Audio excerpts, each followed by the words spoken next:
जय गुरुदेव, जय हो बाबा अनीप करोली महाराज की जय। साथियों नमस्कार, स्वागत है आप सभी का आपके अपने YouTube चैनल पर। आशा करते हैं आप सभी अपने परिवारजनों के साथ में स्वस्थ होंगे। इसी कामना के साथ बढ़ते हैं आज के प्रसंग की ओर। बहुत ही चमत्कारिक प्रसंग है। बाबा जी महाराज अक्सर खाना बनाने के लिए अचानक ही आदेश दे दिया करते थे कि इस इतने लोगों का खाना तैयार किया जाए।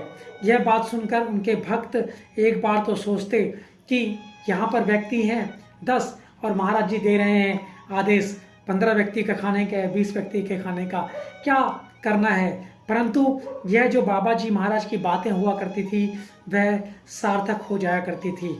वे उद्देश्यपरक होती थी और साथ साथ उनके द्वारा कई अवसरों पर इस तरह से आदेश दिए गए और वह आदेश वास्तव में सार्थक भी हुए। तो एक इसी तरह का व्याख्या वृतांत हम यहाँ पर आपके समक्ष प्रस्तुत करने जा रहे हैं।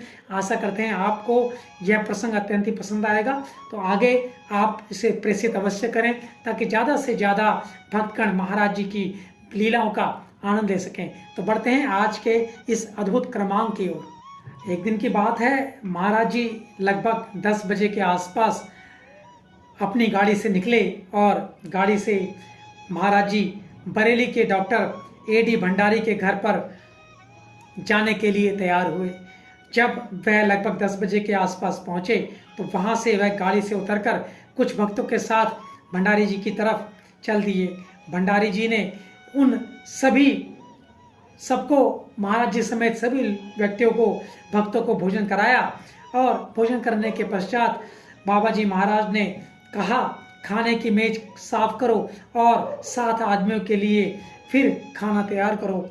यह बात सुनकर भंडारी जी ने उनकी आज्ञा का पालन किया, क्योंकि बाबा जी महाराज ने कहा है तो कुछ सोच समझ कर ही कहा होगा।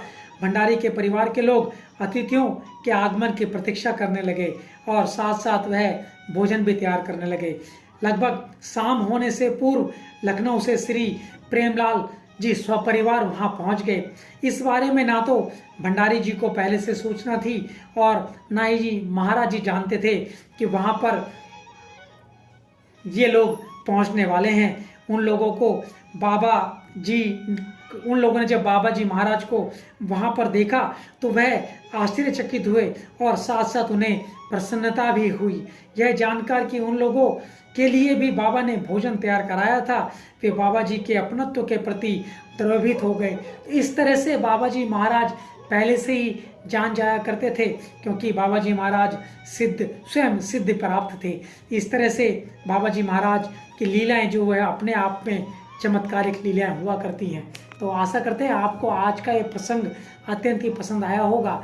तो आगे आप इसे प्रेषित कीजिए ताकि ज़्यादा से ज़्यादा भक्तगण बाबा जी महाराज की लीलाओं का आनंद ले सकें और इनसे लाभ प्राप्त कर सकें। आज के लिए इतना ही, बढ़ेंगे अगले प्रसंग की ओर। तब तक के लिए जय गुरुदेव, जय हो बाबा अनीप करोली महाराज, जय उत्तराखंड। और आप सभी का बहुत बहुत धन्यवाद।